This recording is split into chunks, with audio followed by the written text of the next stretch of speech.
Whit. All of you know the hare and the tortoise story, but I will tell you the revised version. Once upon a time, a tortoise and a hare had an argument about who was faster. That's not true. The fastest runner is me. I am the fastest runner. So both of them, they said. They decided to settle the argument with the race. They agreed on a route and started off the race. Fine, okay, let's have a race.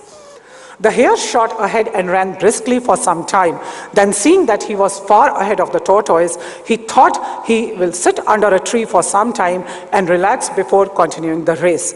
Poor guy, even if I take a nap, he could not catch me up with me. He sat under the tree and soon fell asleep. The tortoise plodding on overtook him and soon finished the race, emerging as the undisputed champ. The hare woke up and realized that he has lost the race. The moral of the story is that slow and steady wins the race. This is the version of the story that we have all grown up with. The story continues. The hare was disappointed at losing the race and he did some soul searching. He realized that he had lost the race only because he had been overconfident, careless and lax. If he had not taken things for granted, there is no way the tortoise could have beaten him. Why did I lose the race? So he challenged the tortoise to another race. The tortoise agreed, okay, can we have another race? This time the hare went all out and ran without stopping from start to finish. He won by several miles. The moral of the story is fast and consistent will always beat the slow and steady. If you have two people in your organization, one slow, methodical and reliable, and the other fast and still reliable, and what he does, the fast and reliable chap will consistently climb the organizational ladder faster than the slow, methodical chap. It is good to be slow and steady, but it's better to be fast and reliable. But the story doesn't end here. The tortoise did some thinking this time and realized that there is no way he can beat the hare in a race the way it was currently formatted. How can I win the hare? He thought for a while and then challenged the hare to another race, but on a slightly different route. The hare agreed. Can we have another race? This time we will go through a different route? Sure. They started off in keeping with his self-made commitment to be consistently fast. The hare took off and ran at a top speed until he came to a broad river. The finishing line was a couple of kilometers on the other side of the river. That was the goal. The hare sat there wondering what to do. In the meantime, the tortoise trundled along, got into the river, swam to the opposite bank, continued walking and finished the race. What should I do again? The moral of the story, first identify your core competency and then change playing the field to suit your core competency.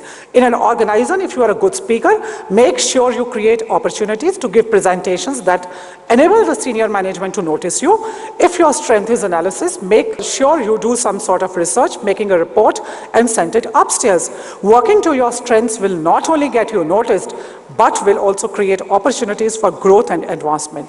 But the story still hasn't ended. The hare and the tortoise by this time have become pretty good friends and they did some thinking together. Both realized that the last race could have been much better. So they decided to do the last race again, but to run as a team this time. Team. Here the soft skills come. When a teacher can make a team. Teamwork, because this is a soft skill, how you bring them together. Great, I think we could do it much better if we two help each other. Okay, hi buddy, how about doing our last race again? They started off and this time the hare carried the tortoise till the river bank. There the tortoise took over and swam across with the hare on his back. On the opposite bank, the hare again carried the tortoise and they reached the finishing line together. They both felt a greater sense of satisfaction than they had felt earlier.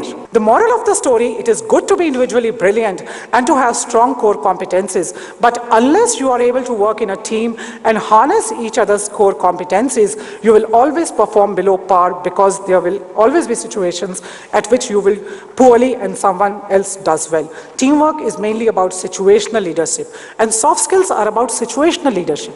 Let me tell you, ladies and gentlemen, this is for a situation. There are more lessons to be learned from this story. Note that neither the hare nor the tortoise gave up after failures. The hare decided to work harder and put in more effort even after his failure. The tortoise changed his strategy because he was already working as hard as he could. In life, when faced with failure, sometimes it is appropriate to work harder and put in more effort. Sometimes it is appropriate to change strategy and try something different. And sometimes it is appropriate to do both. The hare and the tortoise also learned another vital lesson. When we stop competing against a rival and instead start competing against the situation, we do far better. Let's go and build stronger teams.